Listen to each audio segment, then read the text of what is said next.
क्या आपने कभी सोचा है, अगर मर्द और औरत दोनों बराबर ज़हनी सलाहियत रखते हैं तो फिर पूरी तारीख में औरतें जिस्मानी तौर पर कमजोर और समाजी तौर पर कम पावरफुल क्यों रही? क्या ये सिर्फ बायोलॉजी थी या कुछ और?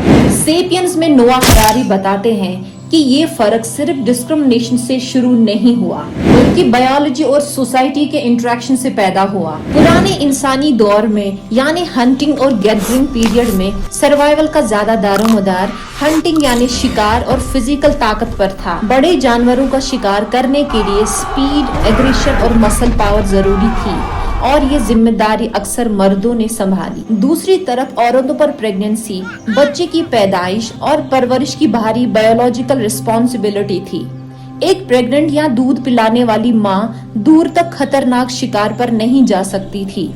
इस वजह से वक्त के साथ औरतें फूड गैदरिंग, केयर गिविंग और कम्युनिटी रोल्स में ज्यादा शामिल रही। इसी बात को आप एक और एंगल से भी समझ सकते हो कि काम और एक्सरसाइज का इंसान के जिस्म पर कितना गहरा असर पड़ता है। अगर हम सिर्फ 50 से 100 साल पहले की दुनिया देखें तो ज्यादातर औरतें फिजिकली बहुत एक्टिव होती थी। वो जंगल जाकर लकड़ी जमा करती थी, पानी लाती थी और एग्रीकल्चर एक्टिविटीज में एक्टिवली हिस्सा लेती थी। रोज का काम ही उनकी नेचुरल एक्सरसाइज होती थी। इसका नतीजा ये था कि 100 प्रेग्नेंट औरतों में से लगभग 90 से 95 की नॉर्मल डिलीवरी होती थी, क्योंकि उनका जिस्म नेचुरली स्ट्रॉन्ग और एक्टिव रहता था। लेकिन मॉडर्न टेक्नोलॉजी ने हमारे लाइफस्टाइल को आसान जरूर बनाया है, मगर जिस्म को कमजोर भी कर दिया है। घरों में LPG गैस स्टोव का इस्तेमाल, जंगल न जाना और खेती में टिलर और ट्रैक्टर जैसे मशीन्स का यूज, इन सब ने फिजिकल मूवमेंट को बहुत कम कर दिया। आज आप देखेंगे कि 100 औरतों में से तकरीबन 90 को सी सेक्शन यानी सर्जरी से बच्चे पैदा होते हैं। ये सिर्फ मेडिकल चेंज नहीं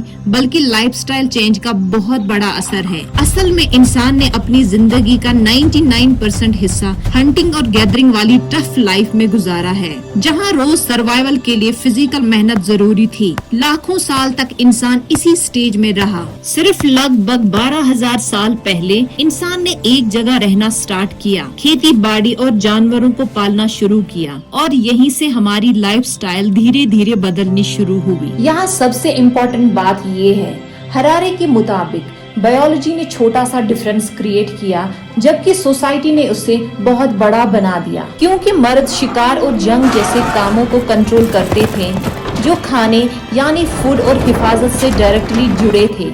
इसीलिए धीरे धीरे उनकी समाजी पोजीशन मजबूत होती गई, पावर स्ट्रक्चर्स बन गए और नस्लों तक